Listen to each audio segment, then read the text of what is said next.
Hey everyone, this is Joseph Anderson, CEO and founder of Connex. Years ago, I watched my mom lose her job after developing carpal tunnel syndrome from repetitive data entry work, and she later had surgery and got let go. That moment stuck with me. I remember thinking, there has to be a better way. There has to be more to life than just manual data entry. And that's what inspired me to create Connex, a tool that automates e-commerce operations and help businesses eliminate that kind of tedious manual work that burns people out. Today, I'm excited to be joined by someone who's helping business leaders do more than just keep up. He's helping them scale smarter with AI. Kham Inthirath is an AI advisor, business growth strategist, and the founder of Compound Effect, where he helps companies unlock time, streamline operations, and lead with clarity in the age of automation. In today's episode, we'll dive into Kham's journey from brand strategy into AI-driven business transformation, how companies can move beyond service-level AI use and implement tools like ChatGPT and Copilot in meaningful ways, the biggest lessons for growing teams to try to scale without burning out, and how Kham helps leaders build systems, culture, and content that are both efficient and authentic.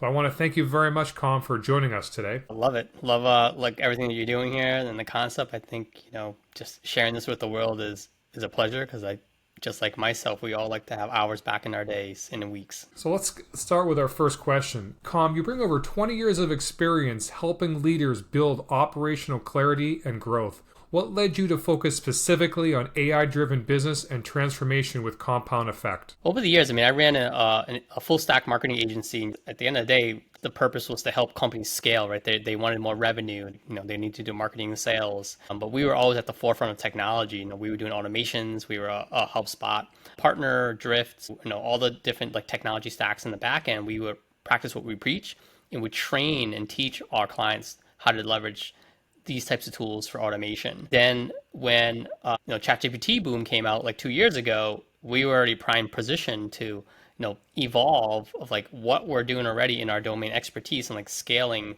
marketing, sales, and customer success. But layering AI, where did it make sense? For leaders to understand how can we automate things quicker? Because automation is one thing, then AI, chatbot is another thing, but actually AI workflows with automation is a completely different thing. So just educating everyone on understanding the difference and AI, how to properly use AI is not just a chatbot. And speaking of using chatbots and using AI, you said you have work centers on helping companies scale by unlocking time, streamlining operations, and improving team clarity.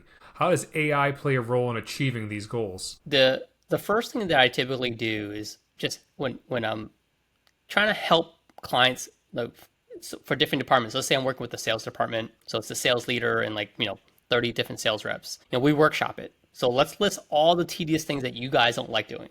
And, it's great because we break into little groups and they say it's email follow-ups, or it's also project management, my to-do list, or personalizing things, or, administrative tasks like uploading things into Salesforce or HubSpot or whatever tool they're using, right? Creating reports, creating pitch decks. So uncovering all these things and then visually mapping it out. So now put it into, we use Whimsical. It's a free tool, basically mapping it out on a chart and kind of looking at during the stage of this task, what are all the touch points? How long does it take you to do that? That helps everyone visually look at, okay, where can we start uncovering the bottlenecks or the repetition areas that we can now turn into automation or insert AI to do that work for you. So that's where people start to say, okay, if I can do automation here, or I can insert AI to remove maybe 30 minutes here, and here, I go, how much time does that save you in this task? And people will say 3 hours, right? Times how many times you do this a month.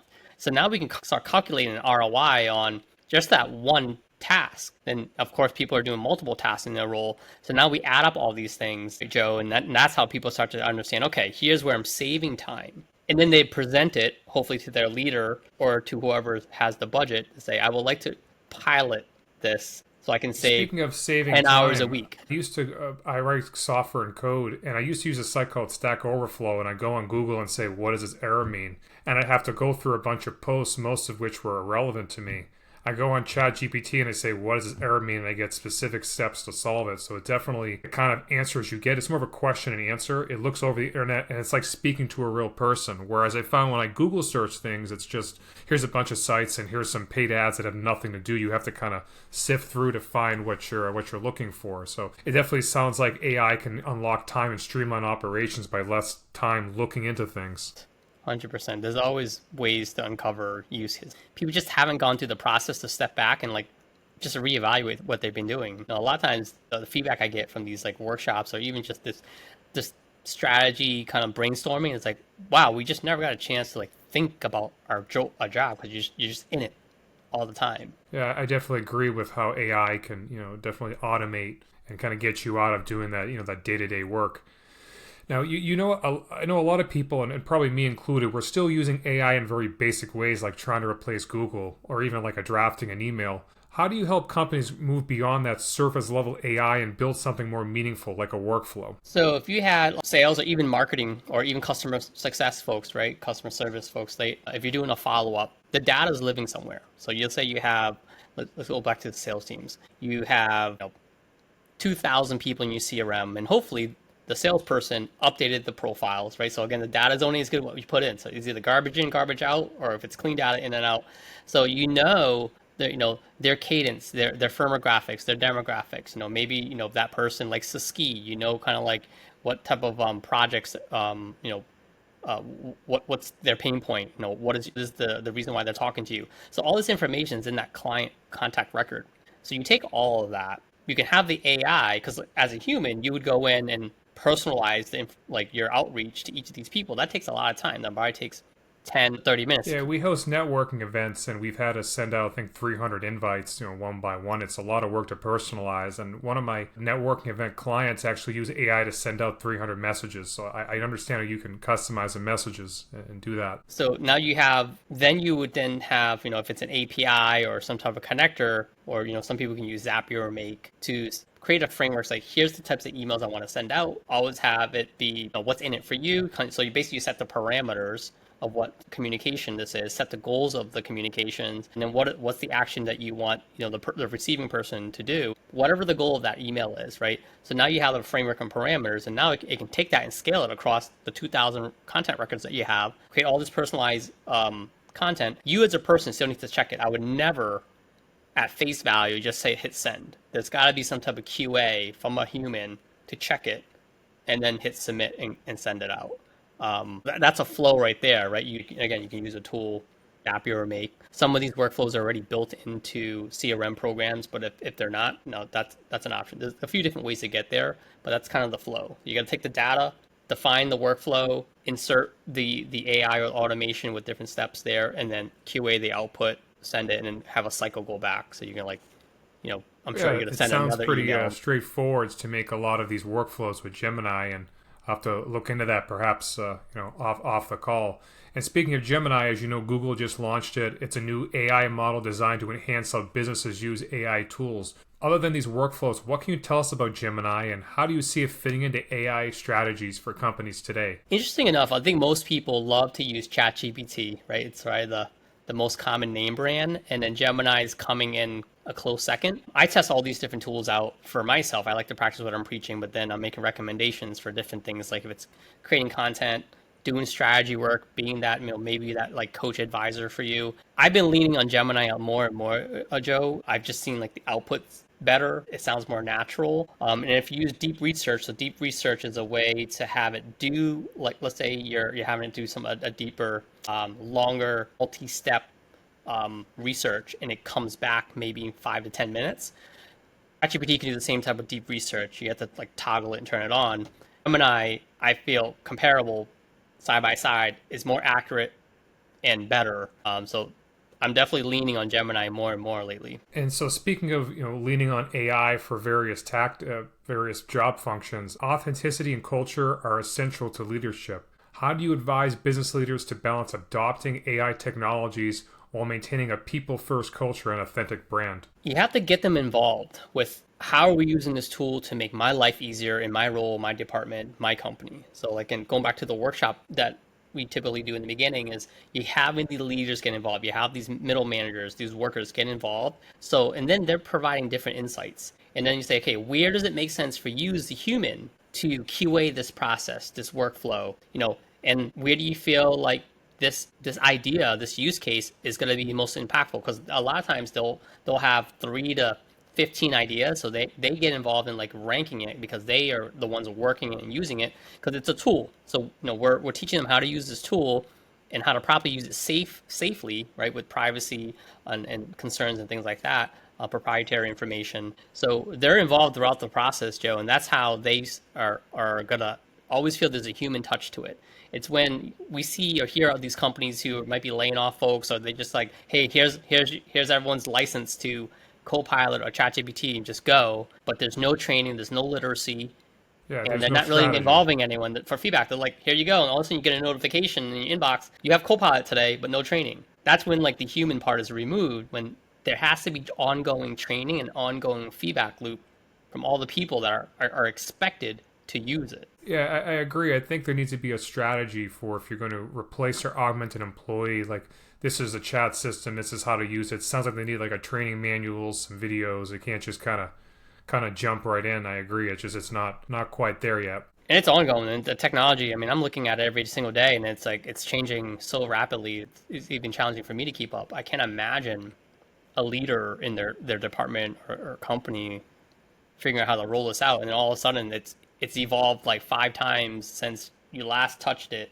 You have to like retrain everyone again. So speaking of training, for companies who are just starting implementing AI, what are some common pitfalls that you see, and what small practical steps do you recommend they try first? Do you recommend some training for some of these companies going to use Gemini or Copilot? Where do they get started? There's a mixed people, so I usually like to do a survey to kind of understand the audience that I'm speaking to, because you'll get people who are early adapters, right? So they've been playing with it for several months, maybe a year. You get people who kind of dabble a little bit and I don't like it, I tried it doesn't work out. And you get people who just like, I'm not going to touch it. But most companies and people, even in our phones, we're seeing AI kind of pushed upon us, right? Even on Google search, like now this AI mode for Google. Companies are using AI, they see it everywhere. So it's necessary for folks to learn and have some literacy and being comfortable around AI. So the pitfall that I typically see is people are just waiting and see. And that's just not good, because folks that are not waiting and they're like figuring out how to use this tool, they're just going to blow by you. And the other thing is like people don't use it, meaning they might use the free version of it, of like a ChatGPT or Gemini,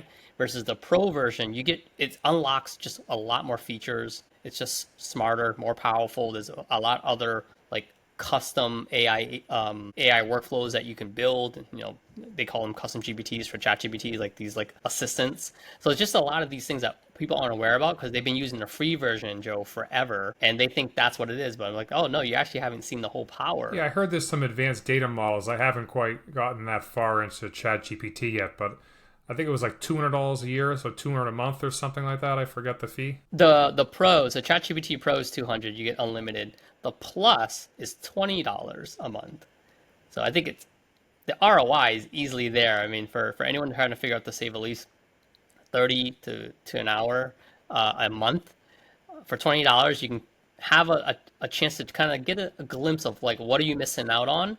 And I'm very confident and positive if you try even Gemini for $20 a month, which is a Google product, or ChatGPT or Claude, you're going to see the value right away, and you're going to invest that $20 every month. Yeah, I'll have to take a look at that off the call. I mean, primarily I use it for help with like software development problems or like anything technical. So that's kind of where I'm at with it. Now, you've helping the mid-market companies reclaim 10 hours per week for their automating workflows. Can you give us an example where you created an AI workflow that you helped the business not only save time, but also scale more effectively, Kham? Yeah, like, for example, I'll give you 2 different examples. Like one's a leader, a CEO, and then from a strategy standpoint, and then one is a marketing department. So marketing campaigns typically take about a month or so, right? To like build a whole campaign, go to market, strategize, landing page, copy, email sequence. There's a lot involved to launch a go-to-market motion that's put on the marketing team's plate. So we uncovered all these different like ways to create content at scale, do personalized email, look at workflows that was really tedious, reporting,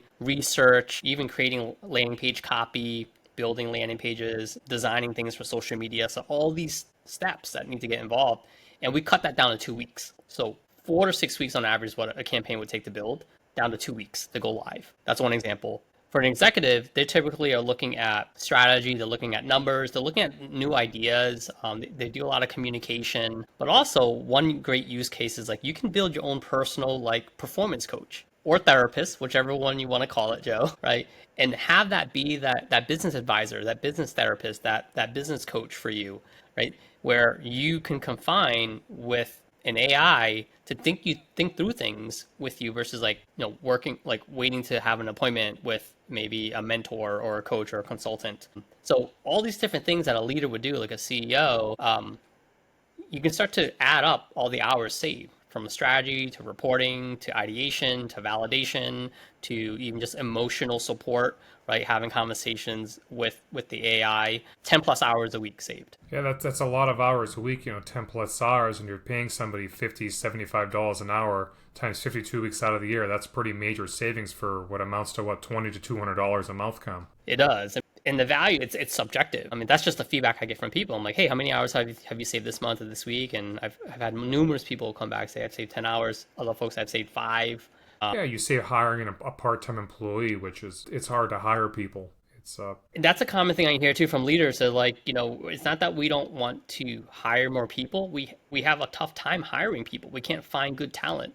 So you could have some of the roles and responsibilities through building these, AI agents, you might have heard that term, or just AI workflows that can remove things that maybe someone else would do. It frees up their time to do other things that, is more valuable for them as a human worker versus some of these automations or tedious tasks. So now they can expand output with one person versus trying to hire 2 or 3 people. I forgot what research it was. There was a research that came out that says if you fully optimize like the automation and AI, it's like having 4 people at 4-to-1 ratio. And so as our last question for today, as we wrap up, what's one key takeaway or final piece of advice you'd like our listeners to remember when discussing using AI to grow and lead their business?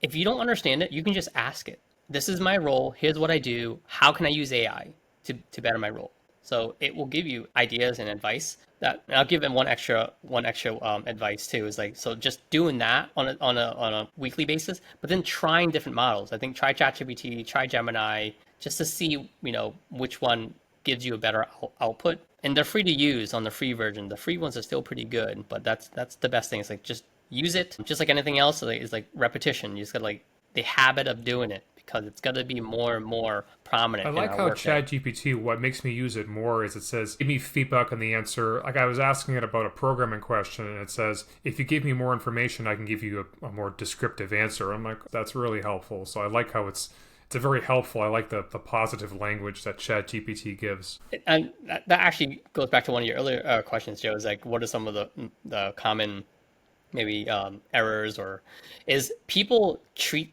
the chat when they ask it to do something like a Google search. Typically when we do a Google search, it's very like short, right? Several words, or that's it. Versus when you're using, a ChatGPT or a Gemini, is like you need to have a conversation with it, just like you're onboarding a new employee, because it's never met you, right? So if you're having it to help you code something, Joe, you have to give it more context. So that's one of the key things in the trainings that I do, is like the more context you give it, just like an employee, the more context you give an employee, the better they are as an employee. If you just say, do this for me, and you don't give them a handbook, or you don't meet with them several times throughout the week, they don't excel at their role as that new employee, just like your chat doesn't excel as its assistant to you. So you have to have more conversations with it, more context, and it's got to give you better output. Yeah, I agree. Even with my staff, when we had, I met with developers today, they did a project and I gave them feedback. I said, this is a good start, but here's the room for improvement. So you definitely have to give it some more context. And so that'll wrap up today's episode of the Connex Podcast. I want to give a huge thanks to Kham for joining us and sharing his insight on how to lead, scale, and build an AI.